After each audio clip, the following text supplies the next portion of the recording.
అందరికీ నమస్కారం. 'ఫకీర్ బుక్కు' మరో ఎపిసోడ్‌కి స్వాగతం. మనం ఎంతో జ్ఞానం తెలుసుకుంటూ, బాబా చెప్పినవన్నీ నేర్చుకుంటూ, వాటిని ఎలా పాటించాలో ఎన్నో విషయాలు చెప్తూ ఉన్నారు. అంటే డైరెక్ట్‌గా చెప్తే మనకు అర్థం కాదన్నట్టు దానికి ఎన్నో ఎగ్జాంపుల్స్ ఇస్తూ, ఎన్నో రకాలుగా మనకు బాబా అందజేస్తూ ఉన్నారు. లాస్ట్ వీక్ మనం ఏం చెప్పుకున్నామో తెలుసుకునే ముందు బాబా చైతన్యంతో కనెక్ట్ అవుదాం. ఓం గణేశాయ నమః. ఓం శ్రీ సరస్వత్యై నమః. ఓం శ్రీ గురుభ్యో నమః. ఓం సాయి శ్రీ సాయి జై జై సాయి. ఓం సాయి శ్రీ సాయి జై జై సాయి. ఓం సాయిరామ్. ఓం సాయిరామ్. ఓం సాయిరామ్. సో ముందు వారం మనకు బాబా ఏం చెప్తూ ఉన్నారు అంటే మనము ఒక ఛానల్‌గా మారాలి అంటే మనం ఎలా ఉండాలి అనేది బాబా ఇక్కడ స్పష్టంగా చెప్తూ ఉన్నారనమాట.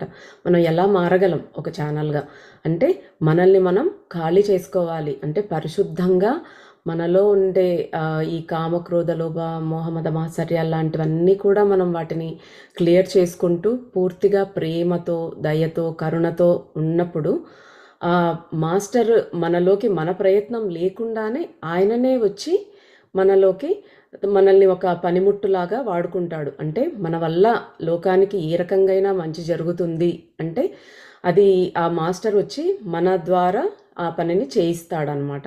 కానీ మనం దానికి సిద్ధంగా ఉండాలి, బలంగా తయారు కావాలి. మనకు తెలిసి ఈ జరాతుష్ట్ర అనే మహాత్ముడు తను ఫస్ట్ భగవంతుడికి ఛానల్‌గా మారాడనమాట. తర్వాత మనం రామాయణం తీసుకున్న వాల్మీకిని ఆ పరమాత్ముడు ఒక ఛానల్‌గా యూజ్ చేసుకుని మనకి అద్భుతమైన జ్ఞానాన్ని ఈ మానవాళికి అందించాడు. ఇప్పుడు అది ఎన్నో మిలియన్ల సంవత్సరాల తర్వాత కూడా మనం ఇంకా రాముడి గురించి మాట్లాడుకుంటున్నాము అంటే ఆయన ద్వారా ఛానలింగ్ చేయబడిన ఆ జ్ఞానమే కదా!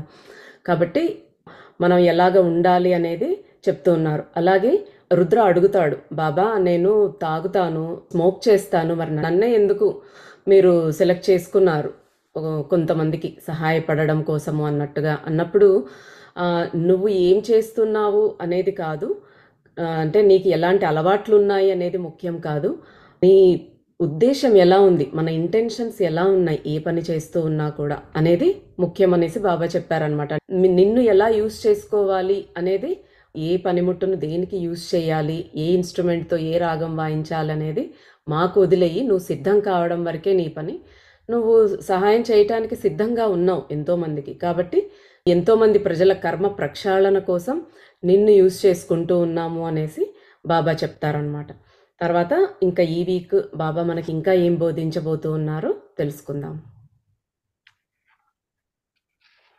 మనం ఇద్దరు రుద్ర బాబా చిల్లం తీసుకురా అని బాబా అన్నారు. ఇద్దరు మళ్ళీ మొదలు పెట్టారు ఎంజాయ్మెంట్.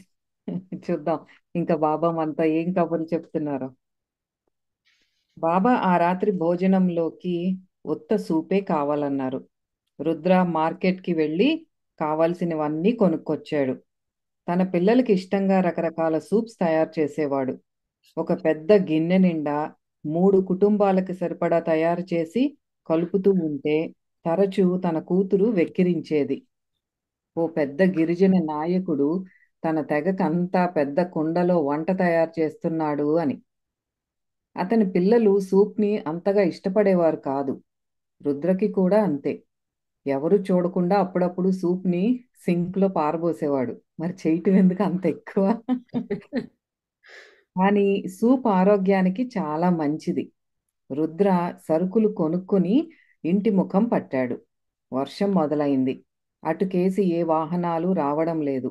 రుద్ర నడకే బావుంటుందనుకున్నాడు.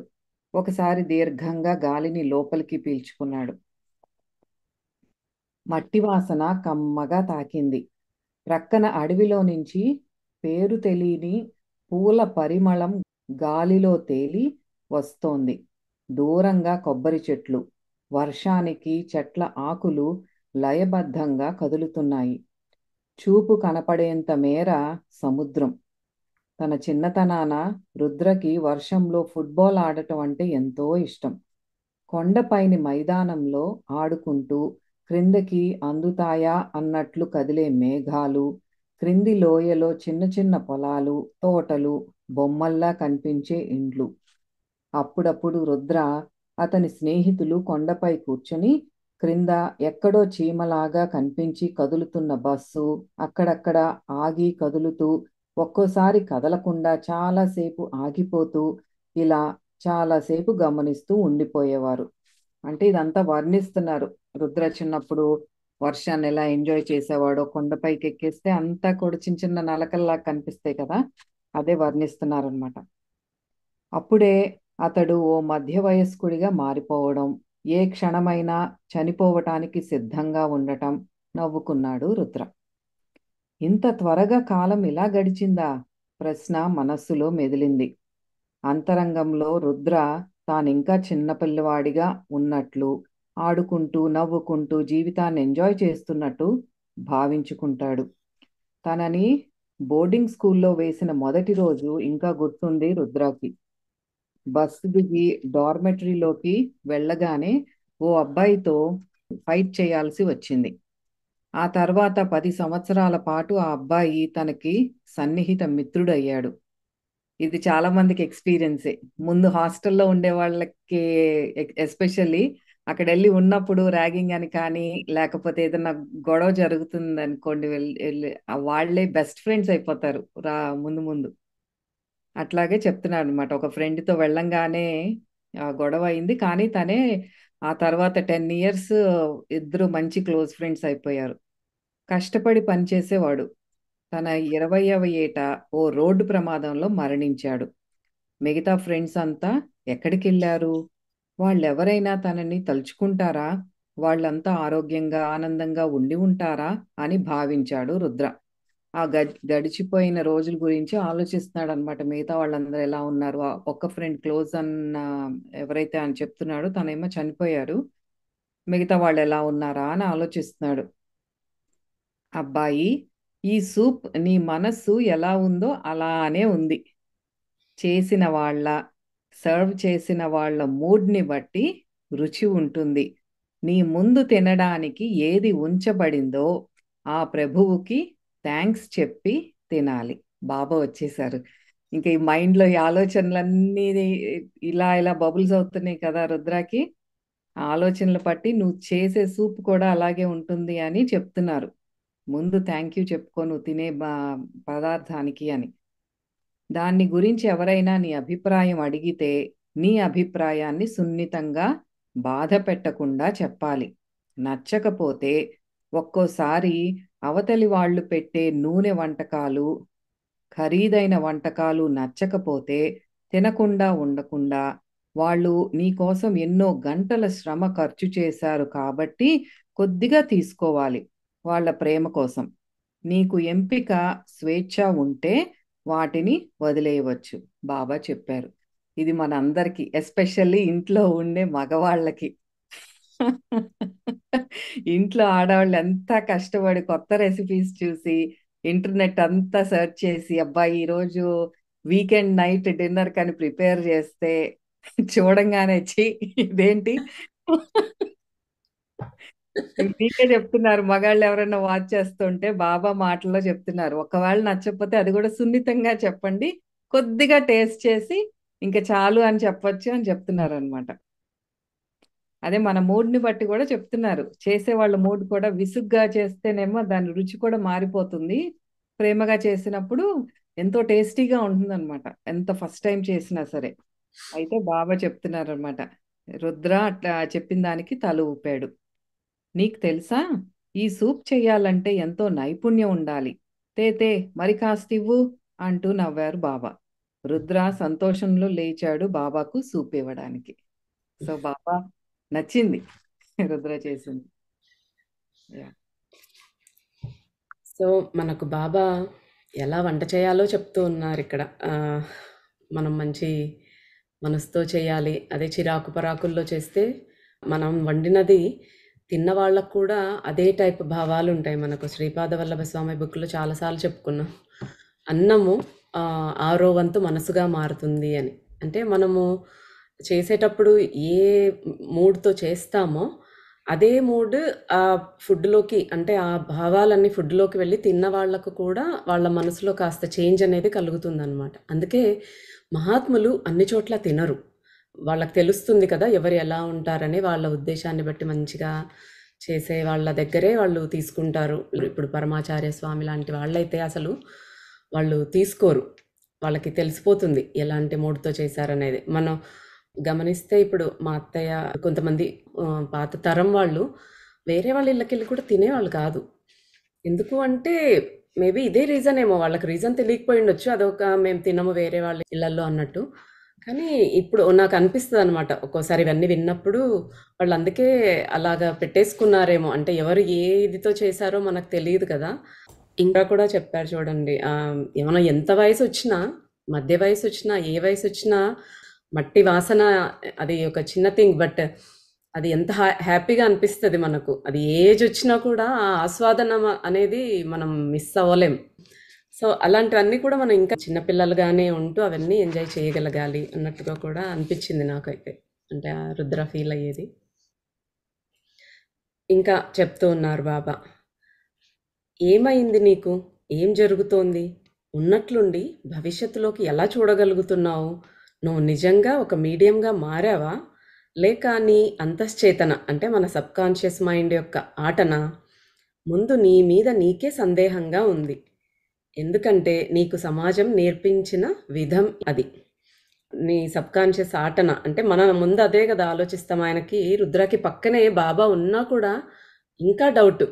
ఇదంతా నేనెందుకు చేయగలుగుతున్నాను? ఎలా చేయగలుగుతున్నాను? అన్నట్టు.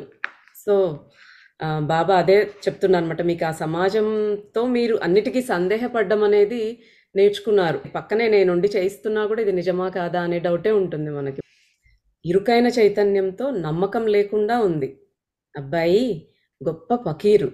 ప్రపంచం ఆహోరా అన్నా, రామ అన్నా, పరమాత్మ అన్నా, అల్లా అన్నా, దుర్గా అన్నా అతడు ముందుగా చూసేది ఉద్దేశాలు, లక్ష్యాలు, ఆపై వాటి కోసం చేసే ప్రయత్నాలను. ఎంత దేవుళ్ళని ఏం తలుచుకున్నా, ఎన్ని పూజలు చేశామన్నా, ఏం చేశామన్నా, మనం ఏ ఉద్దేశంతో చేస్తున్నాము అనేది మెయిన్ ఇంపార్టెంట్. ఇప్పుడు పక్కన వాడు ఎవడైనా పాడైపోవాలి అని మనం ఏదో వ్రతం పెట్టుకుని చేశామనుకోండి, అక్కడ మన ఉద్దేశం ఎలా ఉంది? పరమాత్మ మన ఉద్దేశాన్నే చూస్తాడు. మనం వ్రతం చేసేసాం కదా! ఇంకేదో చేశాం కదా! అనేసి పక్కన వాళ్ళని నాశనం చేసేయడు. ఎవరి కర్మపరంగా వాళ్ళుంటారు. మన ఉద్దేశాన్నే ఆ భగవంతుడు గమనిస్తాడు. మనకు వచ్చే ఫలితము ఎంత పూజ చేసినా, ఎంత ధ్యానం చేసినా మన ఉద్దేశం బట్టే మన ఫలితం ఉంటుందనమాట. ఇక్కడ ఇంకా చెప్తున్నారు ఎగ్జాంపుల్స్ కూడా. విజయం అన్నది కర్మపరమైనది. నీ యొక్క తెలివితేటలు, వాటిని నువ్వు ప్రదర్శించే తీరు వగైరాలతో దానికి ఏమీ సంబంధం లేదు.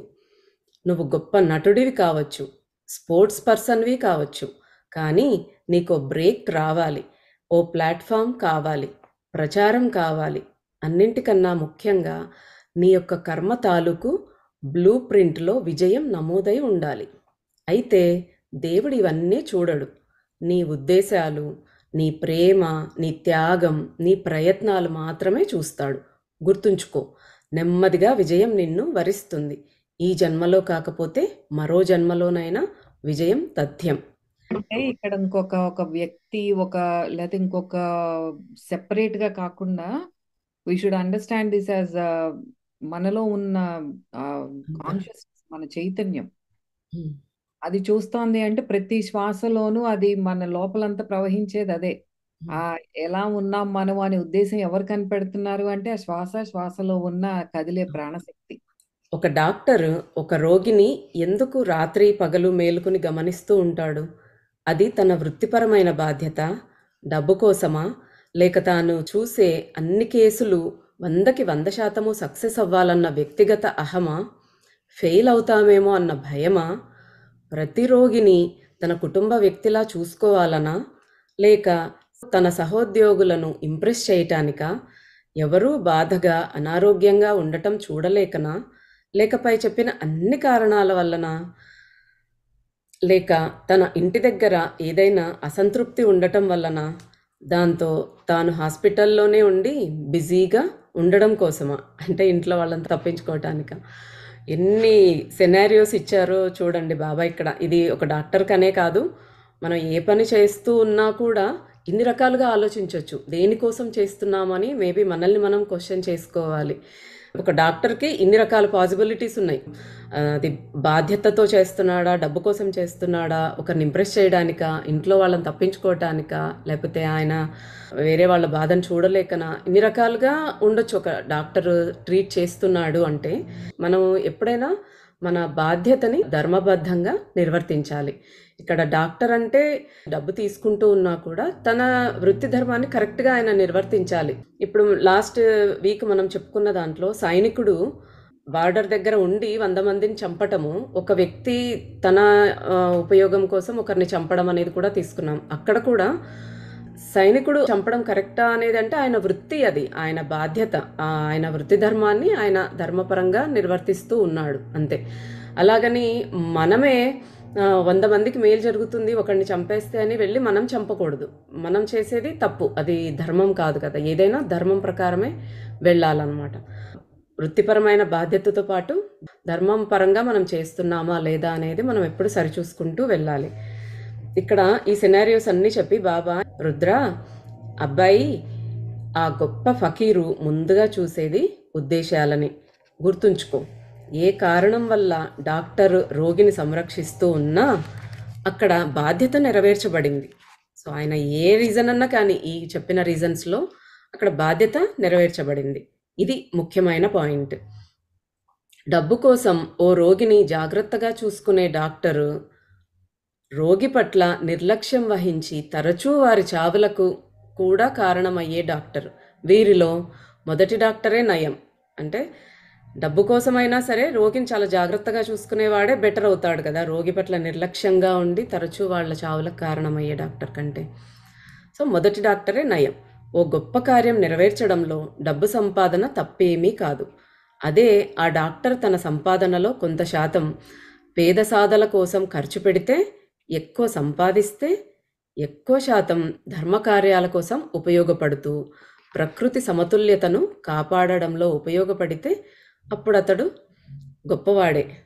సో మనం డబ్బు సంపాదించినా కూడా ఒక గొప్ప కార్యం నెరవేర్చడానికి డబ్బు కలెక్ట్ చేసినా సంపాదించినా ఆ సంపాదన మనం ఎలా ఖర్చు పెడుతూ ఉన్నాం అనేది కూడా ఇంపార్టెంట్. అట్లీస్ట్ కొంత శాతమైన పేదవారి కోసం కానీ ధర్మకార్యాల కోసం వినియోగించాలని మళ్ళీ బాబా ఇక్కడ చెప్తూ ఉన్నారు. కాబట్టి ఉద్దేశాలు, ప్రయత్నాలే ముఖ్యమైనవి. ఇక ఫలితాలంటావా, ఎక్కడ రావాలో అక్కడ ఫలితాలు వస్తాయి. అదే ప్రభువు చూసేది. ఆ ఉద్దేశ్యాలే మాకు కావాలి.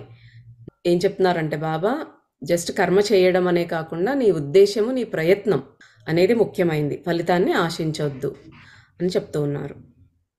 నీ బలాలు, బలహీనతలు, నీ మానసిక స్థితి అన్నీ చూశాక నీకు సరి అయినది, నువ్వు సేవ చేయటానికి సరి అయినది, నువ్వు ఉన్నత శక్తులకు మీడియంగా మారడమే అని మేము నిర్ణయించాం. సో ఈయన సేవ చేయాలని అనుకున్నాడు.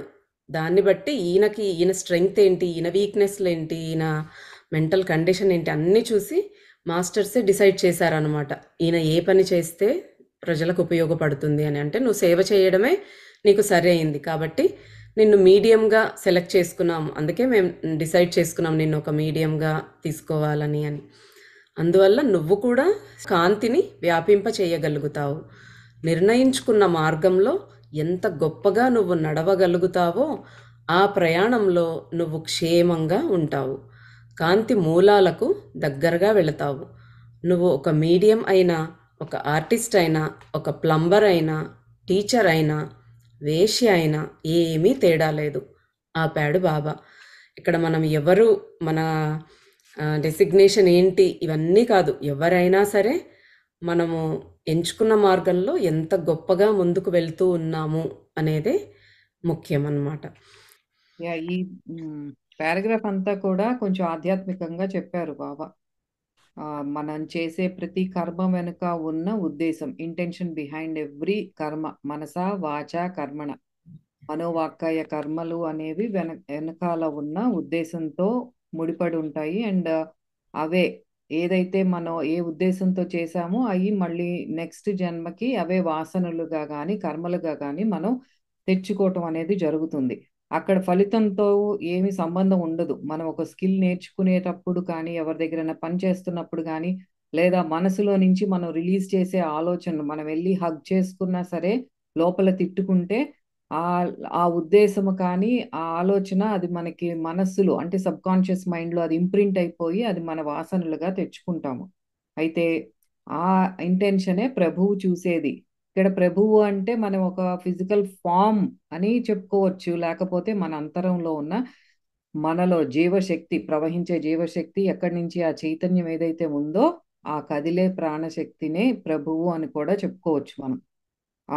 అదే మనం ఒక రూపం తీసుకొని ఇప్పుడు బాబా ఫకీర్ అని చెప్తున్నారు. లేకపోతే అమ్మవారిని నమ్ముకునే వారేమో నా లోప అమ్మవారు అనుకుంటారు. లేకపోతే శివుడు అనుకుంటాము. ఏదైనా సరే దట్ ఈజ్ ఇంపార్టెంట్ అనేది. ఆ ఉద్దేశాలు కావాలి అని చెప్తున్నారు. నువ్వెప్పుడు సేవ చేయాలని అనుకున్నావు, నీ బలాలు, బలహీనతలు, మానసిక స్థితి అన్నీ చూశాక నీకు సరైంది, నువ్వు సేవ చేయడానికి సరైనది, నువ్వు ఉన్నత శక్తులు మీడియంగా మారడమే అని మేము నిర్ణయించాం. ఆ లోపల ఉన్న మదన పడుతున్నాడు ఒక సంకల్పం అనేది స్ట్రాంగ్‌గా డెవలప్ అవుతుంది. మనలో కూడా ఇప్పుడు మేమిద్దరం ఈ బుక్ చేస్తున్నాము అంటే ఆ సంకల్ప బలం చేతనే ప్రేరేపితమయ్యి ఇది చేయటం అనేది జరుగుతోంది. అలాగే మన లోపల ఉన్న ఎటువంటి ఆలోచనలొస్తున్నాయి, స్ట్రాంగ్‌గా ఎటువంటి దాని మీద మన దృష్టి వెళ్తోంది అనే దాన్ని బట్టి ఎక్కడికెళ్తున్న ఈ ఆలోచనలన్నీ releasing it in the cosmos. అక్కడ ఇక్కడ మనలోను ఉన్నది, బయట ఉన్నది అంతా ఒకటే. అది ఎప్పుడైతే ఆ కనెక్షన్ వస్తోందో బాబాకి ఆలోచనలు వెళ్తున్నాయి. ఓకే. వీళ్ళ ద్వారా నేను ఈ పని చేపిస్తాను అని మా ద్వారా ఇప్పుడు ఈ బుక్ రీడింగ్ కానీ ఈ చెప్పటం అనేది జరుగుతోంది. అదే చెప్తున్నారు బాబా అది ఎక్స్‌ప్లెయిన్ చేస్తున్నారు. నువ్వు నీ మనసులో దాన్ని బట్టి నీకు ఈ సంకల్పం ఇచ్చాను. ఈ ఛానెలింగ్ అని కానీ తనతో ఏదైతే చేపిస్తున్నారో బాబా మీడియంగా వాడుకొని నీ లోపల ఉన్నదాన్నే నేను నీతో చేపిస్తున్నాను అని చెప్తున్నారు. అందువల్ల నువ్వు కూడా కాంతిని వ్యాపింప చేయగలుగుతావు. కాంతి అంటే ఏంటి ఇక్కడ? తన లోపల ఎంతో ధర్మంగా ఉన్నాడు తను. ప్యూరిఫై జరుగుతోంది. అంటే మన చుట్టూతా ఉన్న ఆరా కూడా ఆ రేడియస్ పెరుగుతూ ఉంటుందన్నమాట. అంటే యు ఆర్ ఎమిటింగ్ లైట్. నీ లోపల నుంచి కాంతి నువ్వు ప్రసరింపజేస్తున్నావు. అంటే నీ దగ్గరికి వచ్చిన వాళ్ళు కూడా అలాంటి వాళ్ళని నువ్వు అట్రాక్ట్ చేస్తావు అన్నట్టు. నిర్ణయించుకున్న మార్గంలో ఎంత గొప్పగా నువ్వు నడవగలుగుతావో ఆ ప్రయాణంలో నువ్వు క్షేమంగా ఉంటావు. కాంతి మూలాలకు దగ్గరగా వెళ్తావు.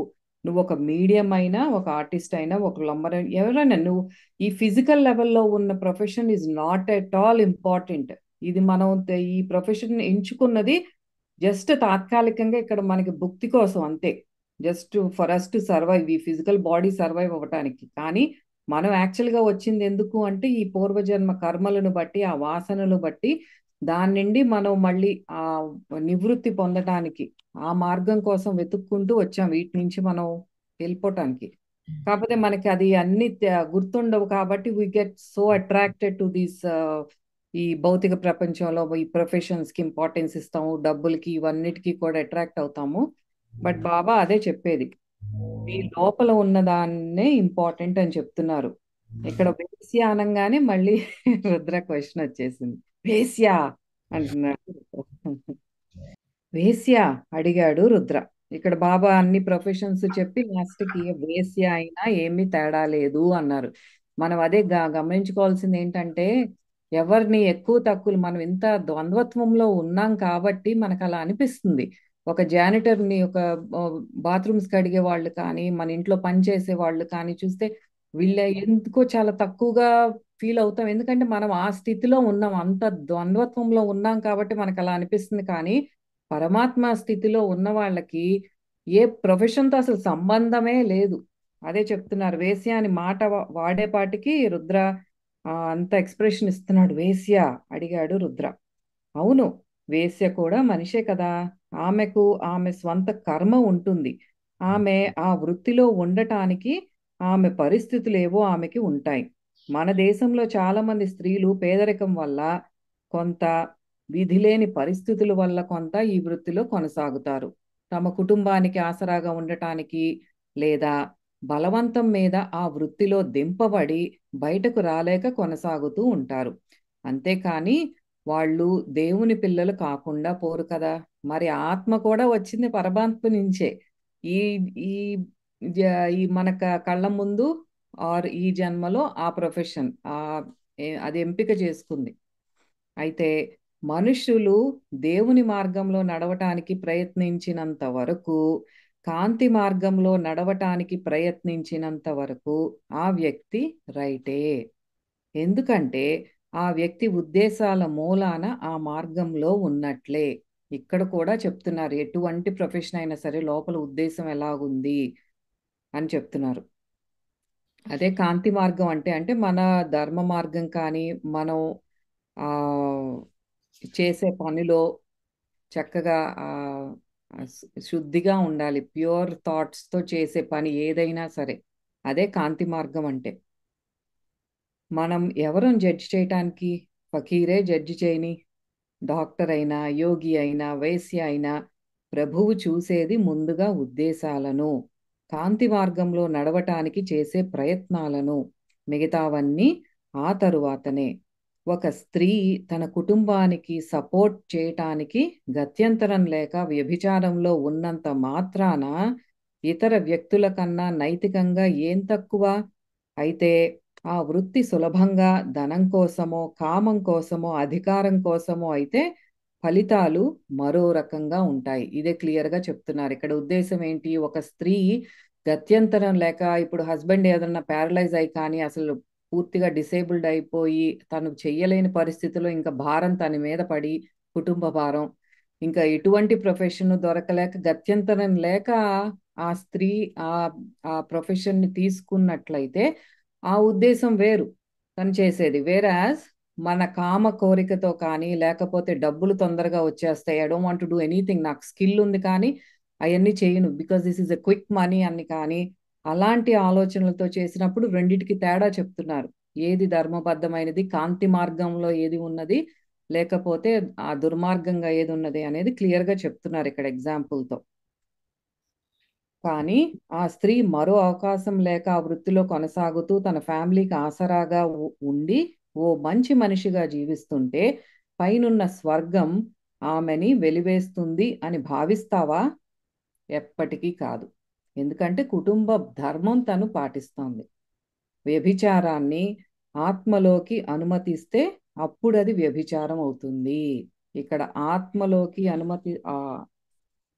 ఆత్మలోకి అనుమతిస్తే అంటే తను కేవలం ఒక ప్యూర్ థాట్‌తో ఆ ఇంట్లో ఉన్న భర్త, పిల్లలు తప్ప తనకి ఎటువంటి ఆలోచనలు లేవు.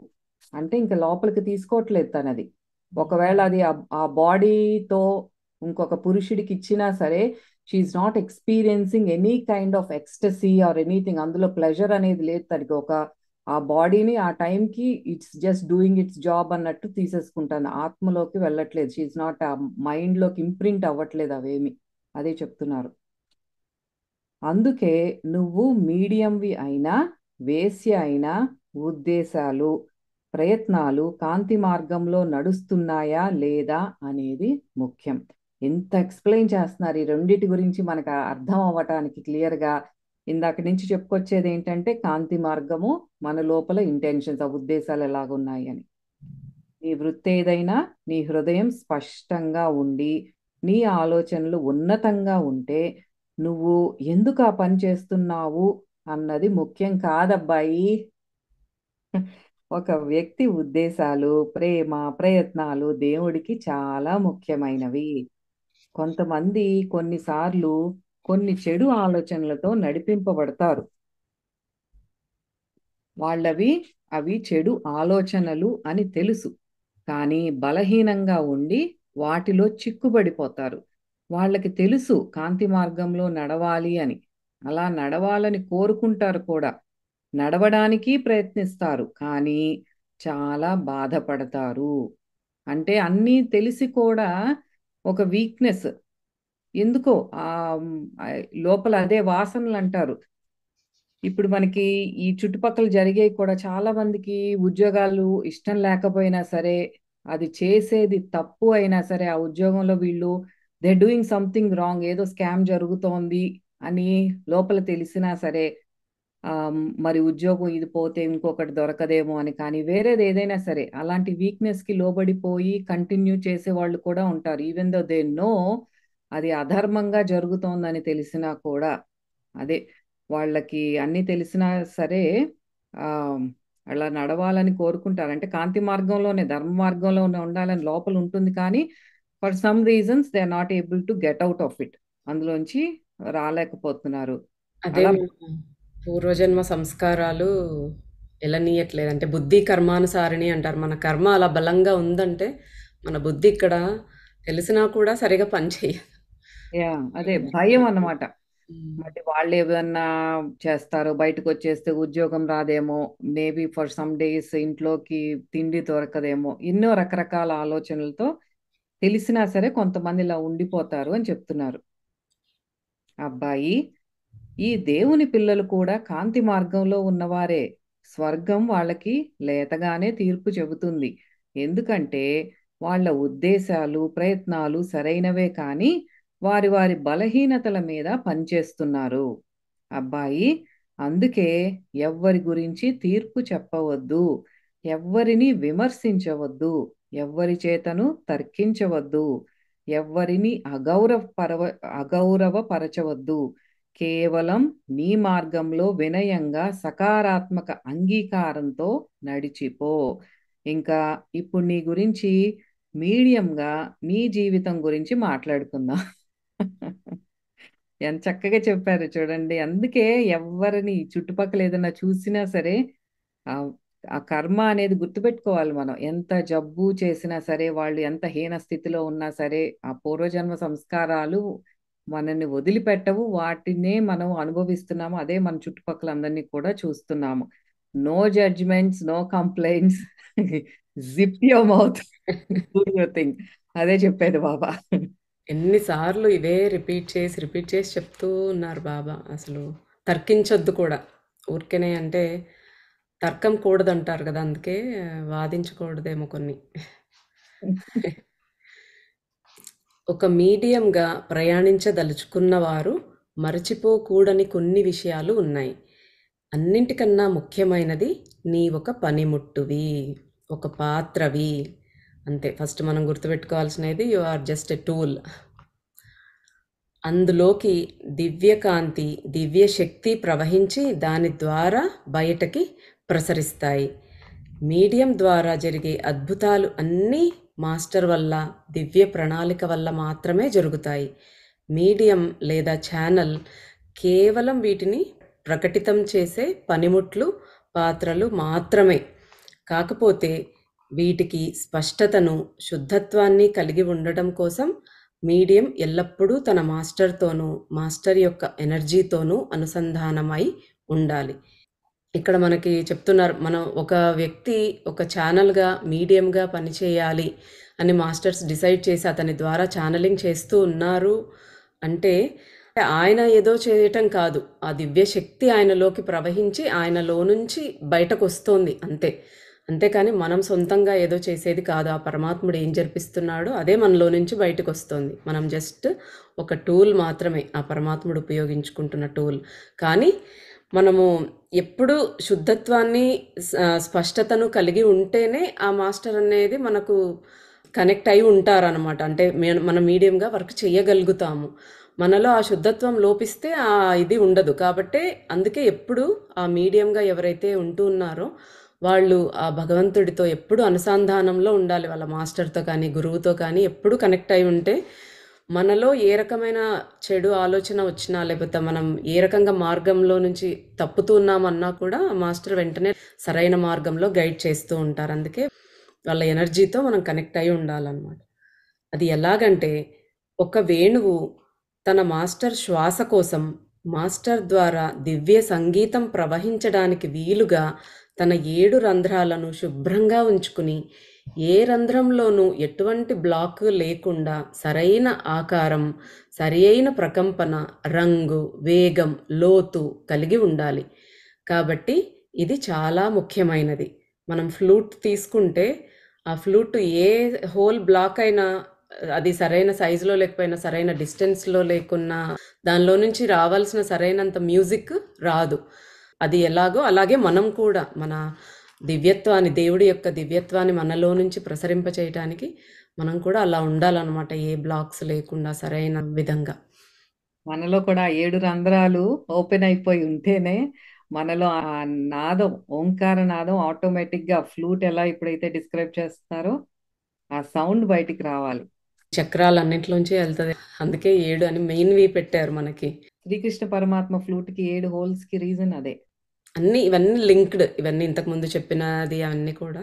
ముఖ్యంగా బాబా ఇట్లాంటివి ఏం చెప్పారు, ఇలాంటివి మనం నెమరు వేసుకోవాలనమాట. నిధిధ్యాసనం చేసుకుంటూ ఉండాలనమాట. నిజానికి మీడియం ఎల్లప్పుడూ ఖాళీగా దేవుడి శ్వాసను మాత్రమే కలిగి ఉండాలి. మీడియం కేవలం తన మాస్టర్ ఎనర్జీనే నింపుకుని ఉండాలి. మనస్సంతా ఖాళీగా అహంకార రహితమై దివ్య నామాన్ని నింపుకుని ఉండాలి. ఇవన్నీ జరిగినప్పుడు మాత్రమే దివ్య సంగీతం ఏ ఆటంకాలు లేకుండా పరిశుద్ధంగా సక్రమంగా ప్రవహిస్తుంది. మనకందుకే ముందు బాబా చెప్పారు, ఎప్పుడూ వర్తమానంలో ఉంటూ ఏవి వేరే ఆలోచనలు లేకుండా మనం ఖాళీగా ఉండాలి. లేదు అది చేయలేను అన్నప్పుడు ఒక భగవంతుడి నామాన్ని స్మరించుకుంటూ ఉన్నప్పుడు ఆయనతో ఎప్పుడు ఆ కనెక్షన్‌లో ఉంటామనమాట. ఎప్పుడు మాస్టర్ ఎనర్జీనే ఉండాలి మనలో. ఆ భగవంతుడి దివ్యనామాన్ని మనలో మనసులో నిలుపుకొని మన అహంకార రహితులమై నేను కాదు ఆయనే నడిపిస్తున్నాడు అనే ఇదితో పరిశుద్ధంగా ఉన్నప్పుడు ఆయన ఎనర్జీ అనేది మనలోకి సక్రమంగా ప్రవహిస్తుంది. మెయిన్ జీవధారతో కనెక్ట్ అవ్వడం అంటే అదే మెయిన్. నీ ఒక పియానో లాంటి వాడివి. దివ్య శక్తి ఒక సంగీతం. నీ మాస్టరు ఒక గొప్ప సంగీతకారుడు. ఇక్కడ కంపేర్ చేసి చూపిస్తున్నాడనమాట. ఒక పియానో ఉందనుకోండి, నువ్వు పియానోవి. దాంట్లోంచి వచ్చే మ్యూజిక్ ఆ భగవంతుడిచ్చే దివ్య శక్తి. ఆ భగవంతుడు ఎవరు అంటే ఆ మ్యూజిక్ ప్లే చేసేవాడనమాట. అంటే మనం ఆ పియానో మనల్ని ప్లే చేస్తున్నది ఆ భగవంతుడు. సంగీతకారుడు అంటే మ్యూజిషియన్ ఒక్కడే.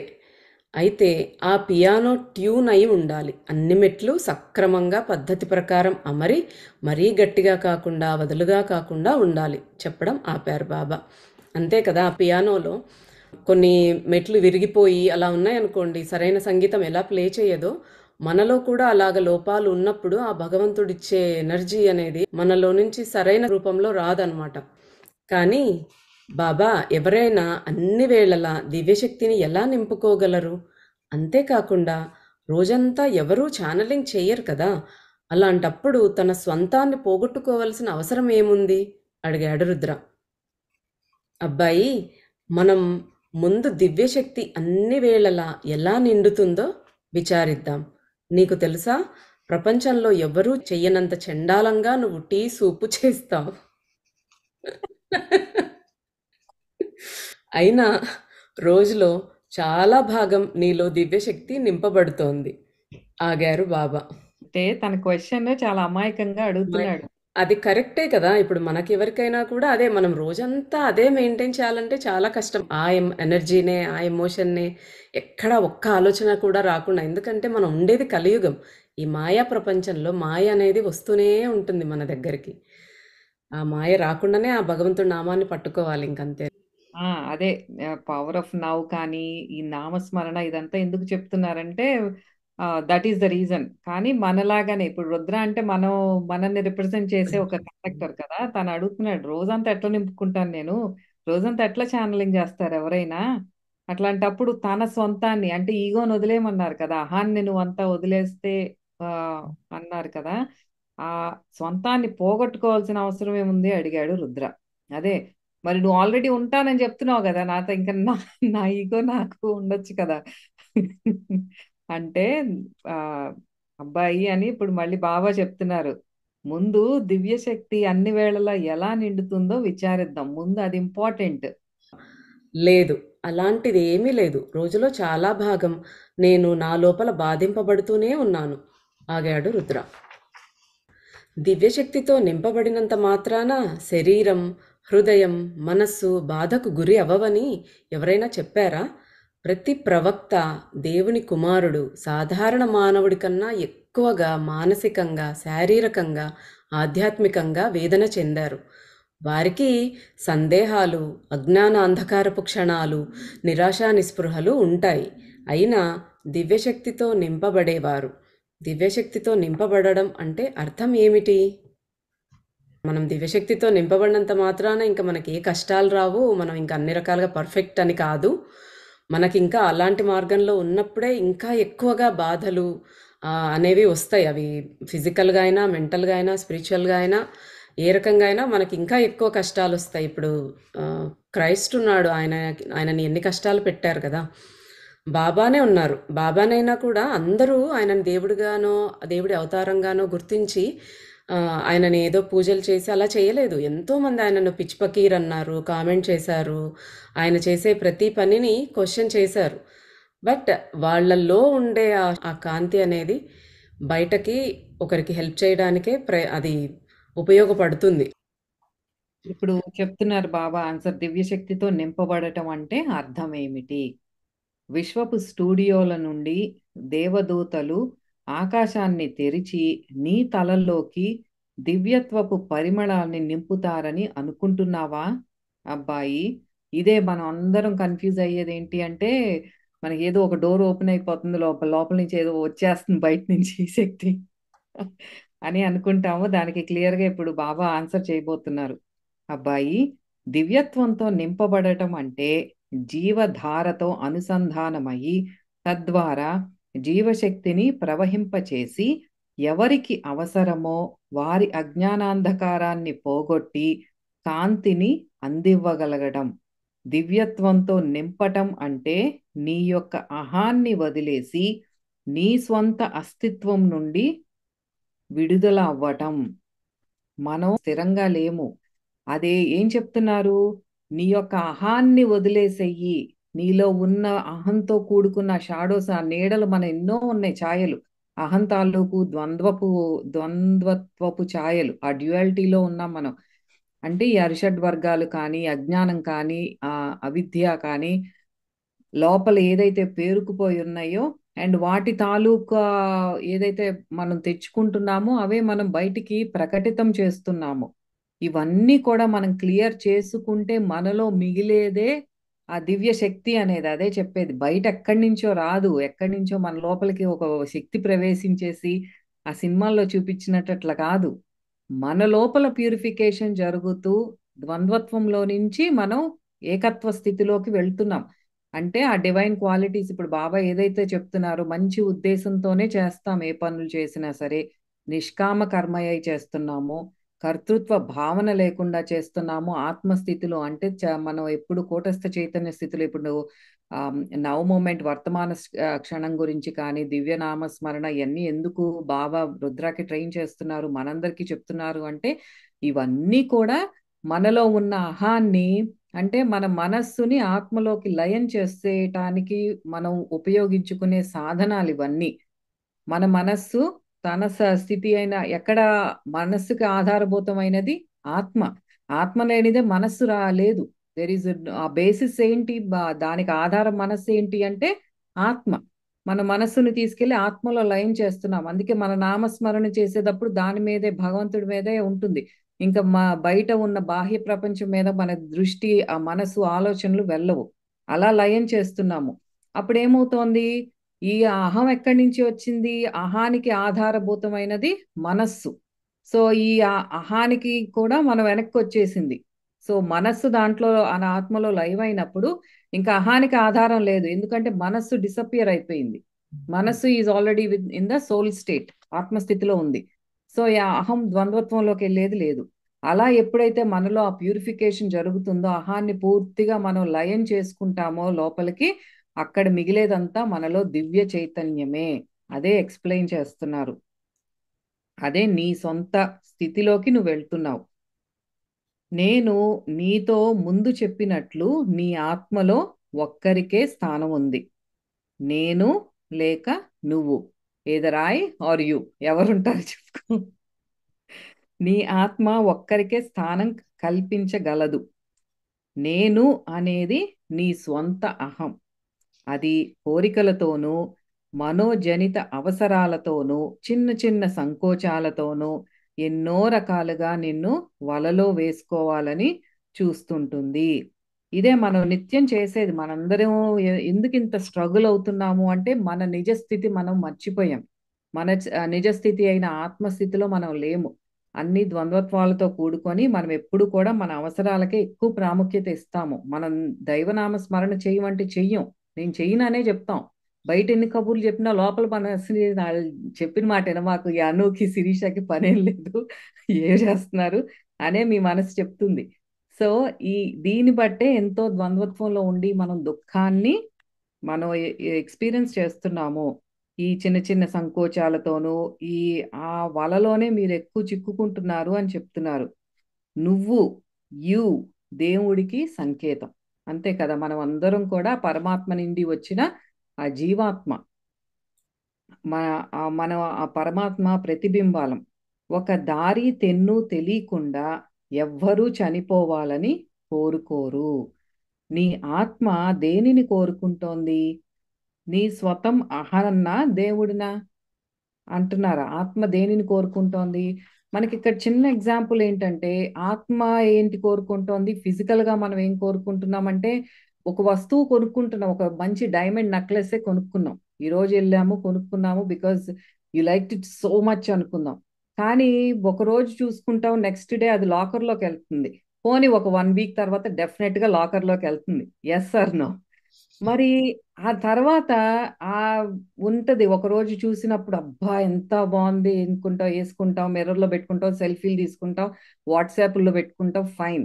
ఆ తర్వాత ఏమవుతోంది, అంత ఆ ఎక్స్టసీ ఏమైపోతోంది, అంత సంతోషం ఏమైపోతోంది, లోపల మళ్ళీ ఏదో ఒకలాంటి చిరాకు, గందరగోళం, ఆందోళన, ప్రతిదానికి చిరాకు పడటం. అంటే మళ్ళీ ఇంకొక నెక్స్ట్ కోరిక అందులో నుంచి వచ్చేస్తుంది. ఆ చంచలతతో కూడిన మనస్సుతో ఇంకొక కోరిక జోలికి వెళ్తుంది. ఇలాగే మనం ట్రావెల్ చేసేది.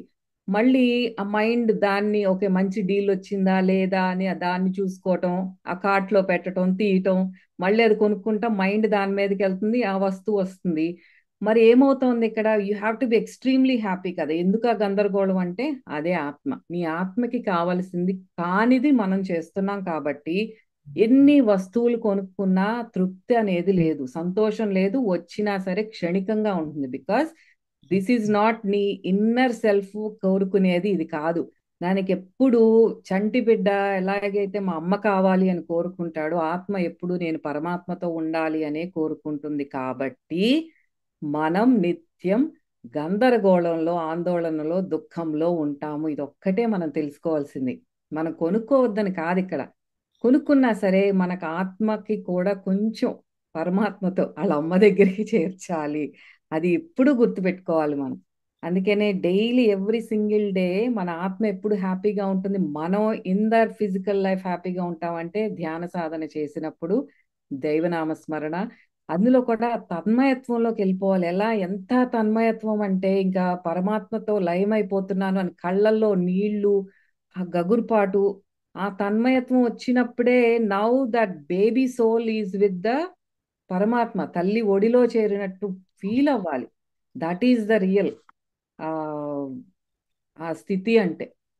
మన ఆత్మ ఏం కోరుకుంటోందో మనం కాస్త ధ్యానంలో మనలోకి మనం వెళ్తేనే మనకు తెలుస్తుంది. ఈ భౌతిక ప్రపంచంతోనే ఇందులోనే ఉన్నంతసేపు మన కళ్ళు అంటే ఇంద్రియాలు ఎక్కడో చోట వెళ్తూ ఉంటాయి, ఏదో పని చేస్తూ ఉంటాయి, వాటిలోనే ఇరుక్కుపోతూ ఉంటాం. మనలోకి మనం వెళ్ళినప్పుడే కాస్త మనకు ఆత్మ ఏం కోరుకుంటుంది అనేది మనం తెలుసుకోగలుగుతాం.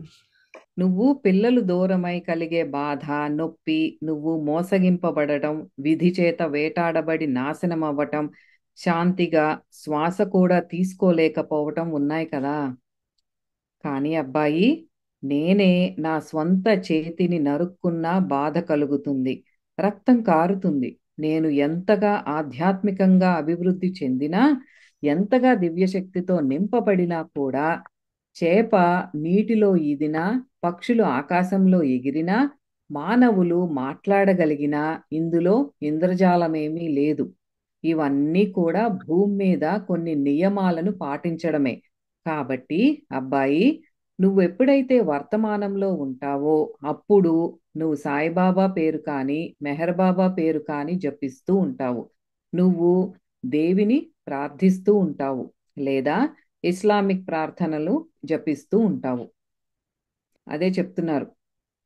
మనం దివ్యశక్తితో నింపబడటం అంటే చేప నీటిలో ఏదటమే. అంటే మనం ఆల్రెడీ మనలోనే ఉంది అది. మనం గమనించకున్నా గమనించకపోయినా we are filled with that consciousness. చేప ఎట్లాగైతే ఓషన్లో ఈదుతోందో, పక్షులు ఎలా అయితే ఆకాశంలో ఎగుతున్నాయి, ఇవన్నీ కూడా చాలా ఆమ్, ఆ, ఈ మ్యాజిక్ ఏం లేదు దీంట్లో అంటున్నారు. అయితే నీకు కలిగిన కష్ట నష్టాలకు నువ్వు ఏమీ అసహ్యించుకోవడం లేదు, ఏమీ ప్రణాళికలు వేయడం లేదు, హింసాత్మకంగా వ్యతిరేకంగా ఎవ్వరికీ ఎలాంటి హాని తలపెట్టడం లేదు, ఎవ్వరికీ ఎలాంటి కష్టము కలిగించడానికి ఎప్పుడూ ప్రయత్నించలేదు, ఎవరి పట్ల ఎలాంటి చెడును ఎలాంటి పుకార్లను ప్రచారం చెయ్యలేదు. నువ్వు నీ ప్రపంచంలో నీ సినిమాలు, పుస్తకాలు, టీవీ, సంగీతం, సిగరెట్లు, మందు, మరి దేవుడితో నిండి ఉన్నావు. నువ్వు మాట్లాడటం, ప్రవర్తించటం ఎంతో మర్యాదగా ఉంటుంది. ఎవరైనా ఏదైనా అవసరంలో ఉంటే అది తీర్చడానికి ప్రయత్నిస్తావు. నీకు రోజంతా దివ్యశక్తి నింపబడుతూనే ఉంటుంది. ఇది చూసారని చక్కగా చెప్పారు. ఇప్పుడు బా రుద్ర ఎంతో కష్టంలో ఉన్నాడు, ఫ్యామిలీకి దూరం అయిపోయాడు, కానీ తన మనస్సులో ఏంటి, రివెంజ్ తీర్చుకోవాలి, వీళ్ళని ఎవరి వల్ల అయితే తనకు హాని జరిగిందో వాళ్ళకి మళ్ళీ తిరిగి హాని చెయ్యాలని ఒక్క ఆలోచన కూడా తనలో రావట్లేదు. ఇంకా as a matter of fact తనలో గ్రాటిట్యూడ్ అనేది పెరిగింది. ప్రతిదాన్ని ఆ మంచి ఆలోచనలు రిలీజ్ చేస్తున్నాడు, తనకు ఉన్న దానితో ఎంతో థ్యాంక్ఫుల్ గా ఉంటున్నాడు, భగవంతుడి చింతనతో ఉంటున్నాడు. మందు తాగితే తాగాడు, సిగరెట్ తాగితే తాగాడు, టీవీ చూస్తే చూశాడు, ఇవన్నీ కాదు. ఒక్కటి కూడా ఆ అపకారం చేసిన వాళ్ళ గురించి ఎటువంటి చెడు ఆలోచన లేదు. అదే మనకి చెప్తున్నారు బాబా. అదే ఇందాక నుంచి మనకి ఉద్దేశం ఇంపార్టెంట్ అని చెప్పేదానికి ఇదన్నమాట. నువ్వు ఎంతగా నీ మాస్టర్ పేరు జపించినా, ఎంతగా ధ్యానంలో, ప్రార్థనలో నీ సమయం గడిపినా, ఎంతగా నీలోకి నువ్వు నీ ఆత్మలోకి మునిగినా, నువ్వు అంతకంతగా ఎంతో స్పష్టత, పరిశుద్ధత కలిగిన చక్కటి మీడియంగా తయారవుతావు. నీ మాస్టర్లకు ఎన్నో విధాలుగా ఎక్కువ కాలం నిన్ను మీడియా చెయ్యగలిగేందుకు నువ్వు సహకరించిన వాడివి అవుతావు. పగలంతా మరి రాత్రిళ్ళు నిద్రలో కూడా నువ్వు మీడియంగా ఉపయోగించబడి కాంతిని ప్రసారం చేయగలుగుతావు. అంటే ఆ ఇదే చెప్తున్నారు. ఆ నవ్ మూమెంట్ లోనే నువ్వు ఎక్కువగా ఉండే కొద్దీ ఏంటంటే ఆ నీతో నువ్వు ఉండే కొద్దీ నువ్వు మంచి మీడియంగా తయారవుతావు ఆ అనే చెప్తున్నారు. ఎందుకంటే తన మార్గం ఆల్రెడీ ధర్మ మార్గంలో ఉన్నాడు. కానీ ఇంకా చేయాల్సింది ఏంటంటే నీతో నువ్వు ఇంకా ఎక్కువ టైం స్పెండ్ చేయి, ఆ నవ్ మూమెంట్ లోనే ఎక్కువ ఉండు అని చెప్తున్నారు. అప్పుడే they can use him as the divine instrument. పగలు రాత్రి అదంతా కూడా కాంతిని ప్రసారం చేయటం అంటే ఇక్కడ డిఫరెంట్ వేస్. లైట్ తనలో నుంచి ఎమిట్ అవుతా ఉంటే తనలో నుంచి జ్ఞానం అనేది బయటకు వస్తుంది అందరికీ.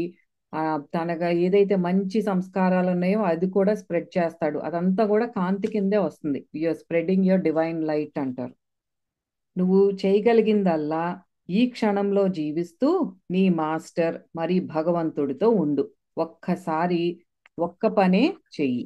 అంటే మల్టీ టాస్కింగ్ వద్దు అని చెప్తున్నారనమాట. అది కూడా నీ అత్యున్నత స్థాయిలో చెయ్యి. ఎటువంటి నిర్ణయాలు, తీర్పులు చెయ్యకు. ఎటువంటి ఫలితాలు కోరుకోవద్దు. భగవంతుడి సంకల్పానికి పూర్తి అంగీకారంతో శరణాగతి అవ్వు. బలాన్ని, జ్ఞానాన్ని, ప్రేమను, దయను కావాలని అడుగు. ఇదే చెప్తున్నారు. ఛానల్ చేసే వాళ్ళకి ఏదైనా క్వశ్చన్స్ ఉంటే దిస్ ఇస్ ద బెస్ట్. ఈ బాబా ఎక్స్ప్లెయిన్ చేస్తున్నారనమాట. ఏంటి ఛానలింగ్, ఎలా ఉండాలి ఛానలర్ అనే వాళ్ళు అంటే ఇదన్నీ చెప్తున్నారు.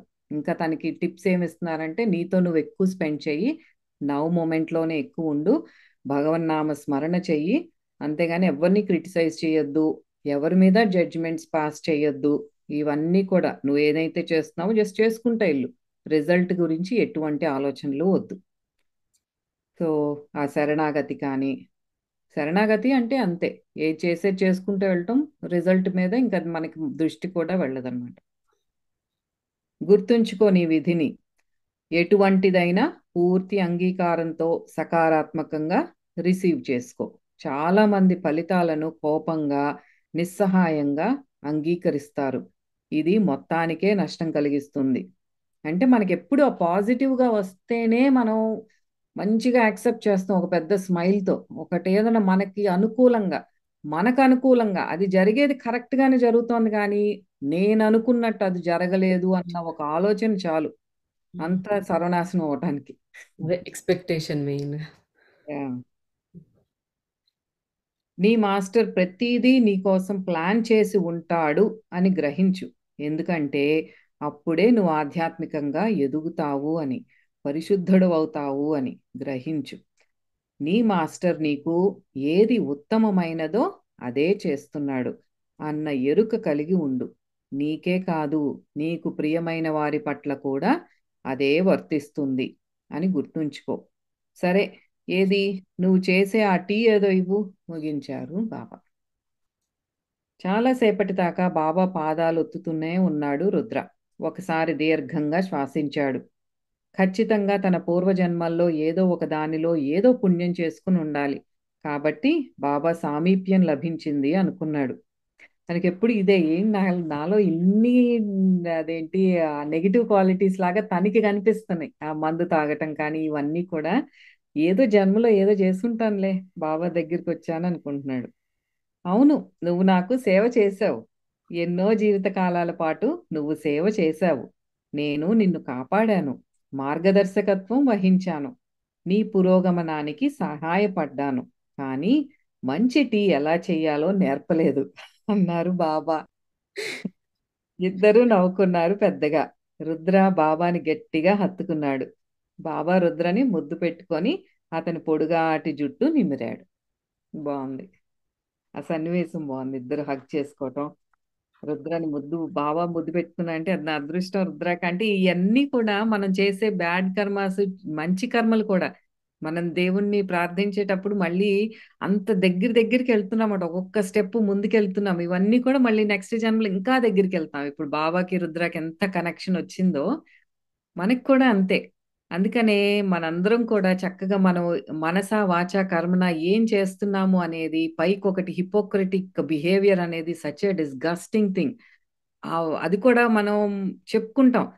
తప్పదు అని అంటాం చూడండి. అది కూడా మన వీక్‌నెస్. అది కూడా మనం ఒక కారణాన్ని వెతుక్కుంటున్నాం. సరికాని కారణాలు వెతుక్కోవటంలో ఇది కూడా మనం చేసేదేంటంటే తప్పదు. ఆ టైంలో అలాగే చేయాలనుకుంటాం కానీ ఇట్స్ వెరీ డిస్గస్టింగ్.